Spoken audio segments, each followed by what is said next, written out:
السلام عليكم.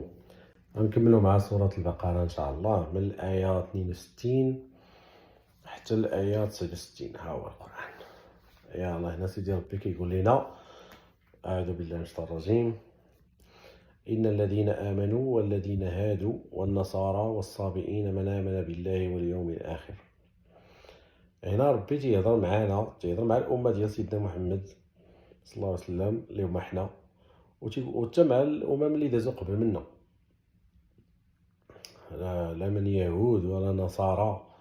والصابئين، الصابئين هما شي اقوام تا هما كان صفة الله تا هو شي انبياء عليهم، وكانوا تا هما تبعوا الله. من امن بالله واليوم، كاع من هاد الامم كاملين، لا ديالنا لا اللي قبل منا ومن اليهود ومن النصارى، ديك الساعات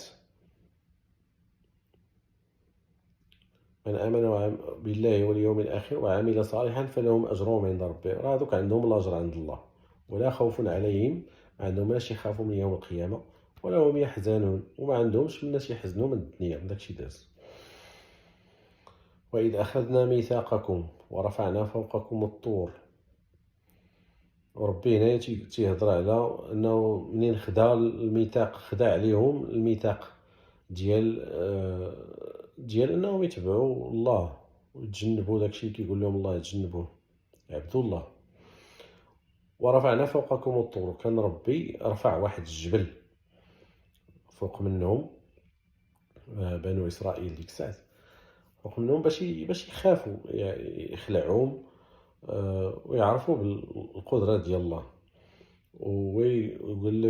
قال لهم خذوا ما اتيناكم بقوه، يعني شدوا في هذاك التوراة بقوه وتبعوا داكشي اللي فيه وما تخربقوش، باش ربي يغفر لكم. اذكروا ما فيه لعلكم تتقون، يعني حفظوه، ديروا به، خدموا به، تعاملوا به، يعني عبدوا الله. ها هو التوراة هو اللي غادي يوريكم الطريق، على ربي اتقوا لعلكم تتقون.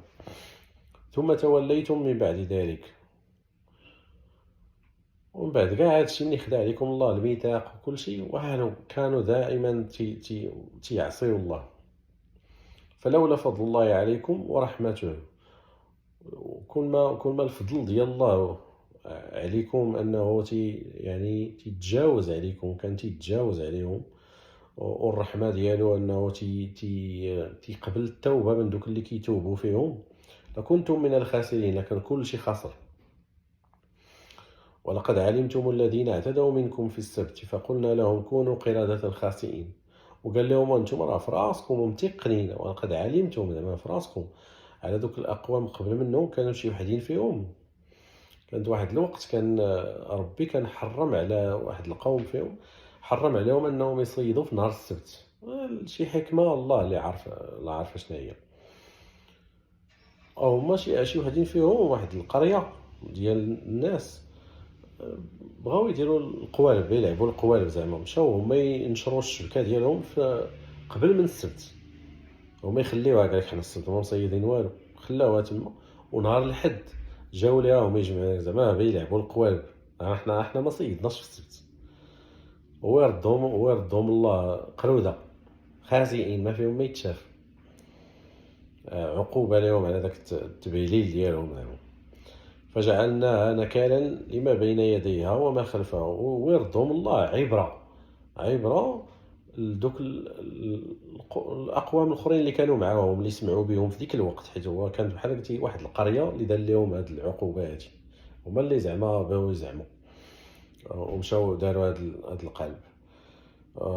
ردهم الله عبره للاقوام اللي معاهم وما خلفها زعما، حتى اللي تابعينهم اللي غادي يسمعوا بهم من بعد، باش يعرفوا بلي راه ما كاينش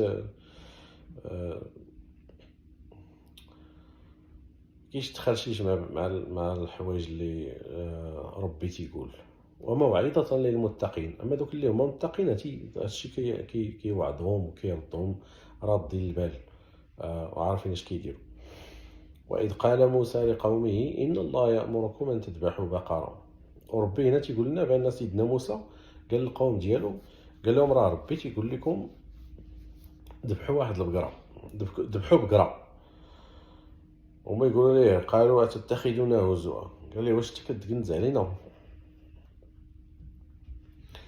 قال أعوذ بالله أن أكون من الجاهلين، قال لهم أعوذ بالله أنني نكون من الجاهلين، وأنا ما جيتش هنا باش نتكنز عليكم ولا نتكنز على الناس ولا حتى حاجة. يعني قالوها هما بواحد الطريقة استهزاء بقرا. هو يقول لهم هما يقولوا قالوا ليه قالوا ادعوا لنا ربك يبين لنا ما هي، قالوا له قول لنا شنو البقرة. يلا دابا وهي راه بقرة، قال لهم ذبحوا بقرة، كون مشاو هما يشدوا بقرة وما يذبحوها كون قداو غرض. ولكن هما بالاستهزاء ديالهم بالتقنديس ديالهم قالوا يلا قلنا اش من بقرة اللي حنا بغيتينا نذبحو. هو يقول لهم هو يقول انها بقرة لا فارض ولا بكر، قال لهم بقرة عوان بين ذلك، قال لهم بقرة ما كبيرة في العمر ما صغيرة في العمر، بين وبين عوان بين ذلك، فافعلوا ما تؤمرون وديروا داك الشيء اللي قال لكم الله، اللي امركم به الله.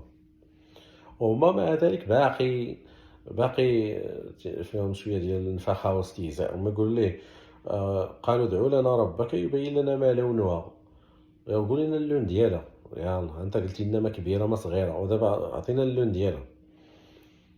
هو يقول لهم قال انه يقول انها بقره صفراء فاقع لونها، هي صفراء، بقره صفراء واللون ديال الصفوريه ديالها تيبري، يعني فاقع واضح تسر الناظرين، تتعجب اي واحد تيشوفها تتعجبه. يلا اللهم يسر. يا السلام عليكم.